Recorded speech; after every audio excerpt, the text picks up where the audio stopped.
Hey guys, स्वागत है मेरे यूट्यूब चैनल में। तो आइए शुरू करते हैं हम अपना वर्ड पावर का प्रैक्टिस सेट। तो आज का जो अगला वर्ड है वो है डिफाई, DEFY। डिफाई का मतलब होता है विरोध करना। विरोध करना मतलब क्या? बात ना मानना। तो हम इसे डिसओबे कह सकते हैं ना, डिसओबे कह सकते हैं। पर्यायवाची में हमारा ऑप्शन में रहेगा डिसओबे, तो हम लगा सकते हैं आंसर। जैसे ही डिफाई, यहाँ पे डिफाई नहीं होगा, यहाँ पे डिफाइज होगा। ठीक है, क्यों होगा? इसके लिए आपको प्रेजेंट इंडेफिनिट टेंस पढ़ना होगा।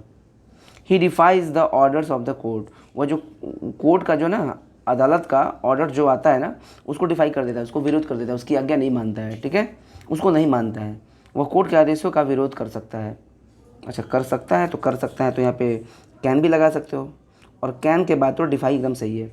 ठीक है, he can defy the orders of the court. वह कोर्ट के आदेशों को डिफाई कर सकता है, यानी उसका विरोध कर सकता है। ही कैन डिफाई, यहाँ पे कैन लगा लो, अब बेहतर होगा। ठीक है, कैन, ही कैन डिफाई। चलो अगला जो वर्ड है वो है प्लाइट, PLIGHT। प्लाइट का मतलब क्या होता है भाई? दुर्दशा। ये भी एग्जाम के लिए अच्छा वर्ड है।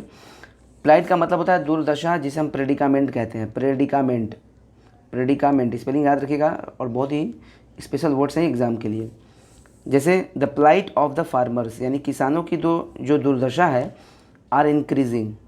यहाँ पे आर नहीं होगा भाई, यहाँ पे इज होगा। ठीक है, क्योंकि हमारा दुर्दशा यहाँ पे मेन हमारा सब्जेक्ट है, और प्लाइट यहाँ पे दुर्दशा सिंगुलर है, तो इज होगा। ठीक है, the plight of the farmers is increasing. किसानों की दुर्दशा इंक्रीज हो रही है, बढ़ रही है।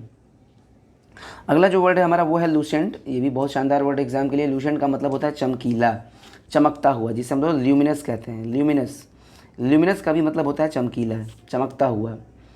ठीक है, जैसे the moon is Lucent. Moon क्या है? चमकीला है, एकदम चमक रहा है, ल्यूमिनस है। ठीक है, ल्यूमिनस की बैटरी भी आती है, आपने देखा होगा। चलो भाई, अगला जो वर्ड है वो है हमारा अलाइव। अलाइव का मतलब क्या होता है भाई? अलाइव का मतलब होता है जिंदा, जिसमें जान हो, एनर्जी हो। ठीक है, ये इसे हम कह सकते हैं या तो नॉट डेड, जो मरा ना हो, या उसे हम लाइवली कह सकते हैं। लाइवली का भी मतलब होता है एकदम जिंदा, जिसके अंदर जान हो। ब्रिस्क भी कह सकते हैं, ब्रिस्क एकदम तेज हो, एकदम फुर्तीलावान हो। तो बहुत सारे पर्यायवाची हैं इसके। That cockroach is still alive. वह कॉकरोच स्टिल मतलब अभी भी अलाइव है, जिंदा है।